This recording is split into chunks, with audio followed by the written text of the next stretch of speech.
Tahu nggak sih teman-teman, berdasarkan data Riskesdes 2018, prevalensi anemia pada remaja sebesar 32%. Artinya, 3-4 dari 10 remaja menderita anemia. Anemia itu apa ya? Anemia merupakan gangguan darah yang ditandai dengan jumlah sel darah merah yang rendah, atau ketika sel darah merah tidak berfungsi dengan baik. Sel darah merah memiliki kandungan protein berzat besi yang disebut hemoglobin. Hemoglobin berfungsi untuk mengikat dan menyalurkan oksigen ke sel-sel tubuh. Kalau terkena anemia, memangnya apa yang terjadi dengan tubuh kita? Kalau kita terkena anemia, maka jumlah sel darah merah dan hemoglobin akan berkurang, sehingga oksigen tidak tersuplai dengan baik.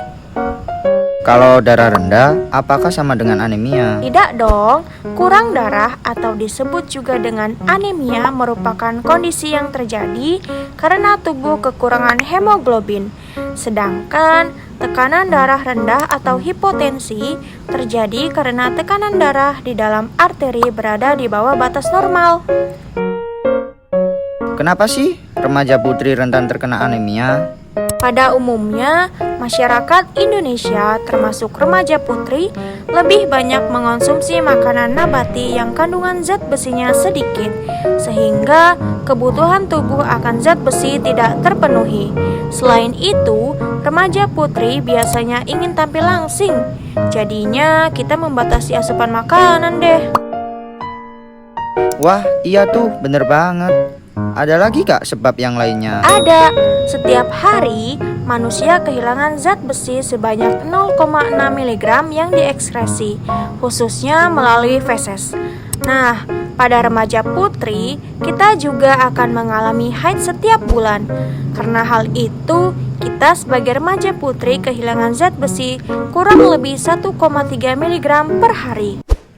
Memangnya dampak anemia itu apa?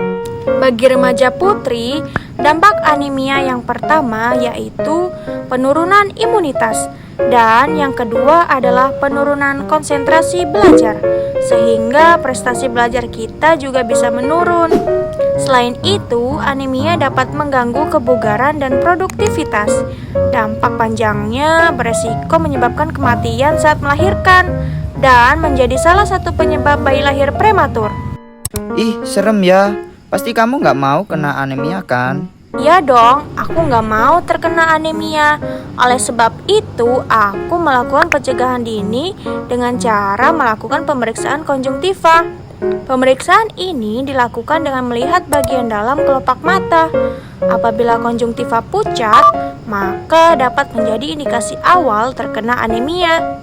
Tapi, untuk lebih memastikan, kita tetap harus mengecek kadar hemoglobin kita ya. Selain itu, aku mengonsumsi bahan makanan sumber utama zat besi, seperti daging dan sayuran yang berwarna hijau sesuai kebutuhan. Aku juga rutin mengonsumsi tablet tambah darah setiap 1 kali sehari ketika menstruasi. Tablet tambah darah ini berfungsi untuk mengganti zat besi yang hilang saat menstruasi. Eits, hindari minum tablet tambah darah bersama dengan teh, susu, atau kopi, karena beberapa kandungan dalam minuman tersebut dapat menghambat proses penyerapan zat besi, contohnya kalsium. Minumlah tablet tambah darah dengan air putih. Oh iya, kita juga disarankan untuk melakukan tes laboratorium agar mengetahui kualitas sel darah merah. Jangan lupa melakukan olahraga, dan yang paling penting adalah istirahat yang cukup. Ingat juga kata Bang Haji Roma Irama, jangan begadang kalau tiada gunanya. Hahaha, iya bener banget.